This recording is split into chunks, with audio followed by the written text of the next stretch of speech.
Et si l'innovation permettait de réduire les inégalités? Nous le savons tous, l'innovation est un fer de lance de la transformation positive des organisations et nous sommes à présent heureux de recevoir Grégoire Ducré, qui est le directeur de l'innovation de la Croix-Rouge.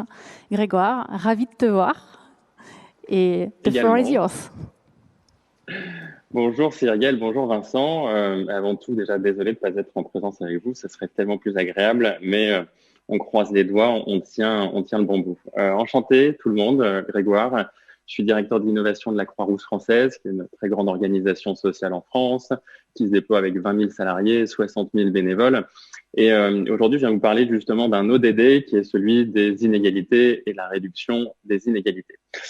En se posant une question, justement, c'est comment est-ce que l'innovation, elle peut participer pour qu'ensemble, on puisse réduire ces inégalités. Et le mot ensemble est important, vous le verrez.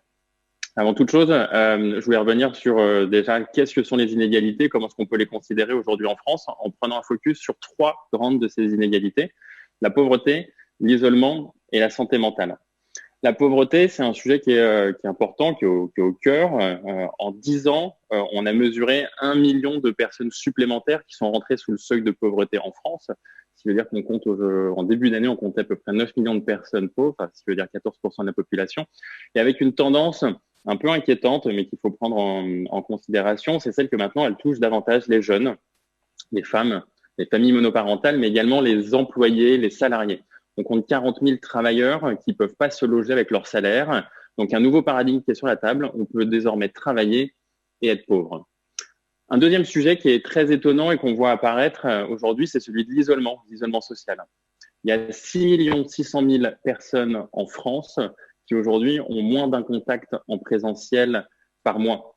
Et ces personnes, elles se trouvent aussi bien dans les zones rurales que dans les zones urbaines. Elle touche à peu près toutes les catégories de la population.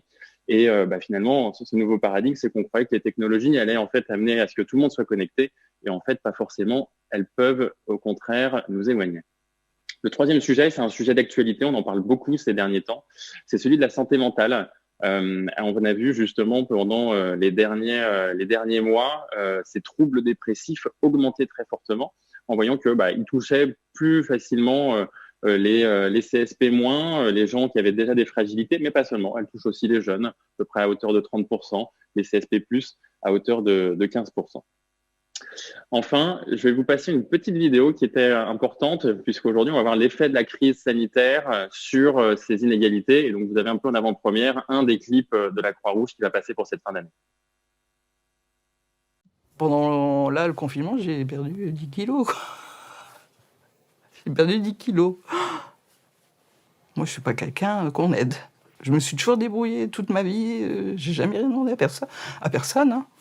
Depuis juillet, je vais à la Croix-Rouge une fois par mois, chercher les colis. Voilà.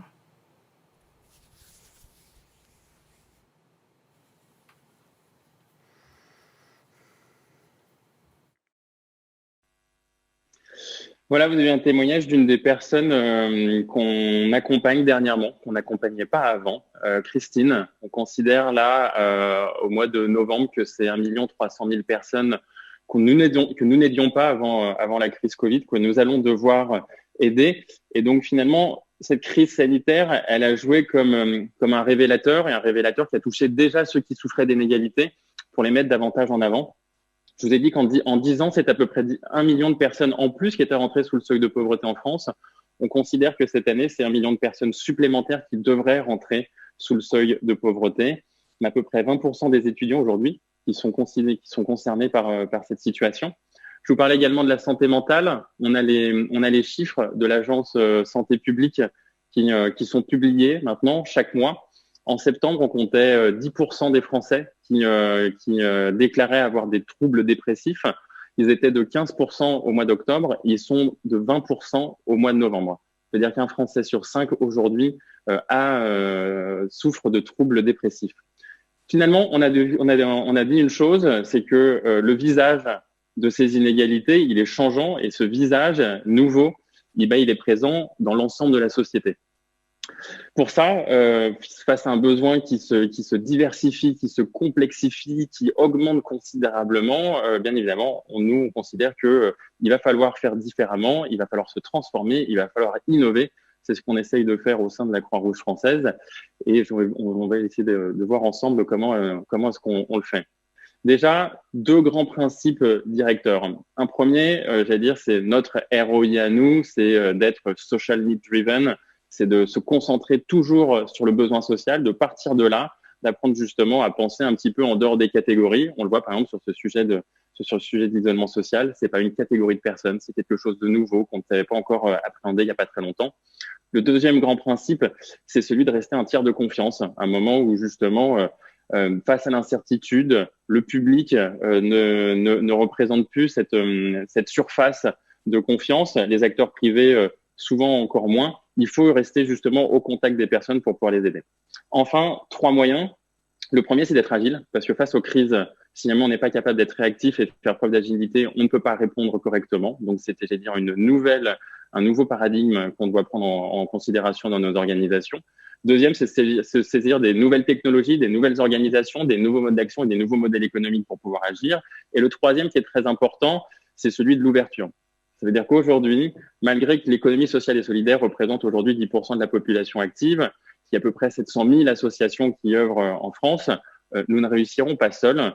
Et aujourd'hui, ce défi des inégalités, il est à relever main dans la main, public, privé, acteurs lucratifs, acteurs à but non lucratif, donc tous ensemble. Un exemple simple, Croix-Rouge chez vous, dispositif de crise monté par la Croix-Rouge en 4 jours et 4 nuits au lendemain de l'annonce du premier confinement. Qu'est-ce que c'est? Ben justement, c'est une solution à destination de ces 6 600 000 personnes en situation d'isolement social. On savait que le confinement serait dur pour elles. Une plateforme téléphonique qui s'est créée très rapidement. Au bout de 3 jours de lancement, la plateforme enregistrait 10 000 appels par jour. Une solution tech de dispatching de l'ensemble des commandes qui permettait justement à ces personnes soit de disposer d'une écoute chaleureuse, donc un soutien psychologique, une conciergerie solidaire pour pouvoir commander des biens de première nécessité, des paniers alimentaires ou même des médicaments. En l'espace de quelques mois, c'est presque 200 000 appels qui ont été reçus, près de 100 000 paniers repas qui ont été livrés auprès de 15 000 foyers et 11 000 nouveaux volontaires qui ont pu s'engager sur ces actions. Ça, c'était un exemple de crise. On le fait aussi un peu différemment et tout au long de l'année pour essayer justement d'appréhender au mieux ces nouveaux besoins sociaux avec toutes les énergies en place. On a créé 21. 21, c'est un accélérateur d'innovation sociale ou aussi ce qu'on peut appeler une plateforme de coopération impact positive. Ici, on mène des appels à projets pour accueillir toutes les startups, associations, entreprises, business units, collectivités locales qui ont une idée. Et nous, on propose de travailler ensemble pour mettre l'expertise de la Croix-Rouge française, les terrains d'expérimentation à leur profit afin d'aller sur le terrain auprès des publics fragiles, auprès des personnes âgées, des personnes en situation de handicap, des migrants, pour pouvoir expérimenter des solutions et essayer de nourrir au maximum d'impact social. Un exemple très rapide, puisqu'il est aujourd'hui au cœur de la relance pour les plus fragiles, une start-up qui utilise l'intelligence artificielle pour pouvoir, dans les 6000 aides et prestations sociales, définir auxquelles les personnes sont éligibles et pouvoir leur donner justement ce socle de droits communs qui leur permettront d'aider à se relever le mieux possible. Cette solution, on l'a travaillé ensemble pour pouvoir l'orienter réellement vers les publics les plus fragiles en faisant une solution B2B, 2C, et en entrant aujourd'hui de la déployer et elle sera très précieuse dans les mois à venir pour pouvoir aider ceux qui en ont le plus besoin. Voilà comment l'innovation peut concourir à réduire les inégalités et en espérant pouvoir peut-être faire des coopérations plus largement avec vous tous.